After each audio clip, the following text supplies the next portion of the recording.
Bonjour à tous. Alors aujourd'hui, je vous propose l'étude d'une fonction avec une racine carrée ici et sous le radical donc 3 moins x. Donc on va avoir à dériver donc ce qu'on appelle une composée, c'est racine carrée de u. Je vous rappellerai bien sûr la formule. On va étudier les variations, ce qui va nous forcer à dériver. La courbe, je vous la propose ici. Comme ça, on va un petit peu regarder au fur et à mesure si ce qu'on trouve correspond à notre courbe. Et donc on est parti. Première chose, eh bien ça va donc être rapidement, on va expliquer pourquoi cette fonction est définie d'abord sur moins l'infini 3. Alors sous le radical, donc on a racine carrée, on a de 3 moins x, donc forcément, pour que ça existe, eh bien on doit avoir 3 moins x positif ou nul. D'accord? Ça veut dire qu'ici, 3 doit être supérieur ou égal à x, donc x doit être plus petit ou égal à 3.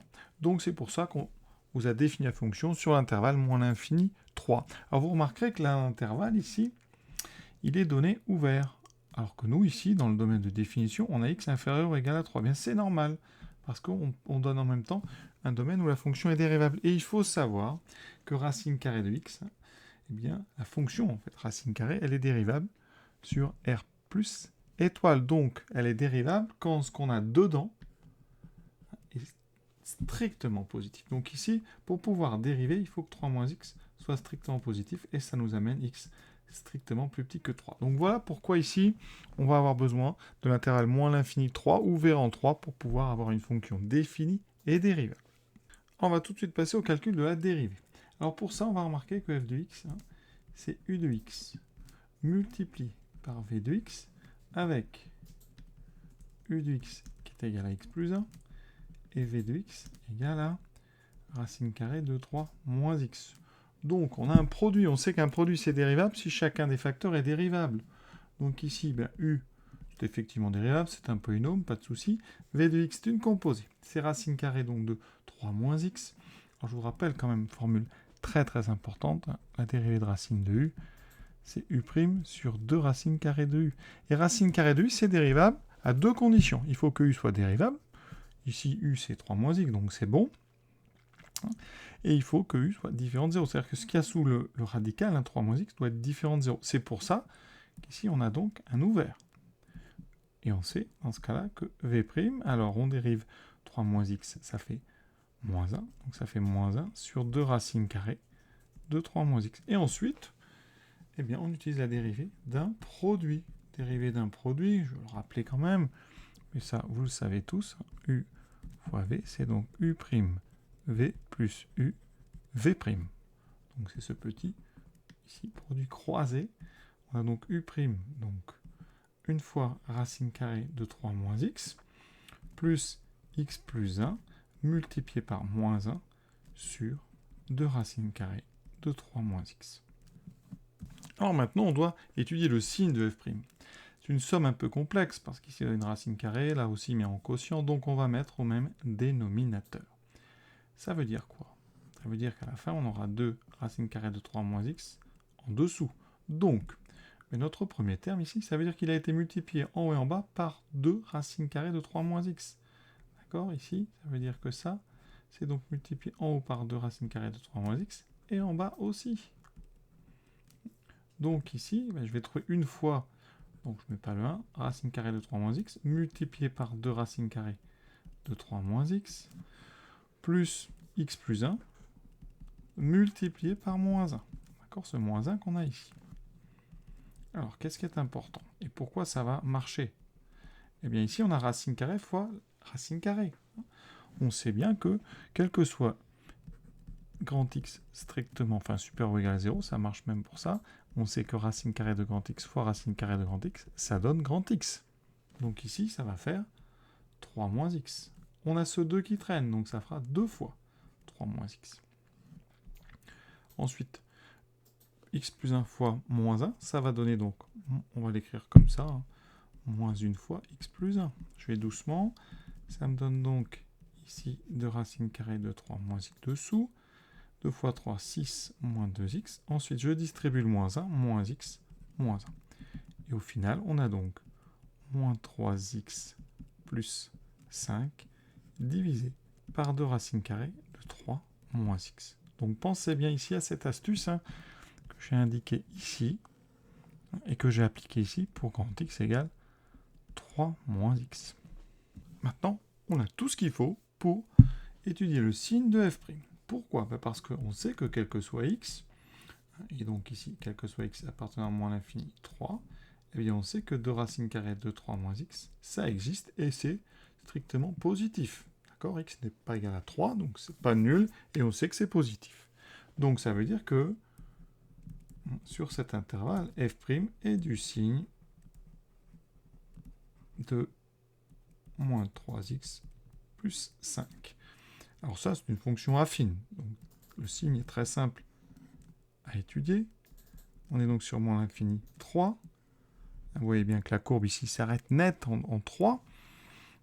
Ici, f' est donc du même signe que moins 3x plus 5. Alors moins 3x plus 5, c'est une fonction affine qui s'annule quand x égale moins 5 sur moins 3, c'est-à-dire 5 tiers. Alors 5 tiers, ça fait 1,666, etc. Donc c'est ici. Ensuite, moins 3x plus 5, c'est affine, avec un coefficient directeur, ici, moins 3, qui est négatif. Donc c'est quelque chose de décroissant. Donc on a ici moins 0, plus 0, moins. C'est du signe donc de A, moins 3, après le 0. Et bien voilà, on a donc une fonction f qui va être croissante jusqu'à 5 tiers et décroissante jusqu'à 3. Alors on va calculer à la main l'image de 5 tiers. F de 5 tiers, c'est donc 5 tiers plus 1 fois racine carrée de 3 moins 5 tiers. Alors 3, je vais le mettre tout de suite 9 tiers. Ça fait 9 tiers moins 5 tiers. J'obtiens donc. Alors 5 tiers plus 3 tiers, ça fait donc 8 tiers. Multiplié par racine carrée de 4 tiers. Et avec GeoGebra, vous voyez, je calcule, ça fait à peu près 3,08. Et ça correspond bien ici. Vous voyez, c'est à peu près 3,08. Le sommet ici, on a donc un maximum atteint pour 1,666, donc c'est par ici. Donc effectivement, on a bien à cet endroit-là donc un maximum local.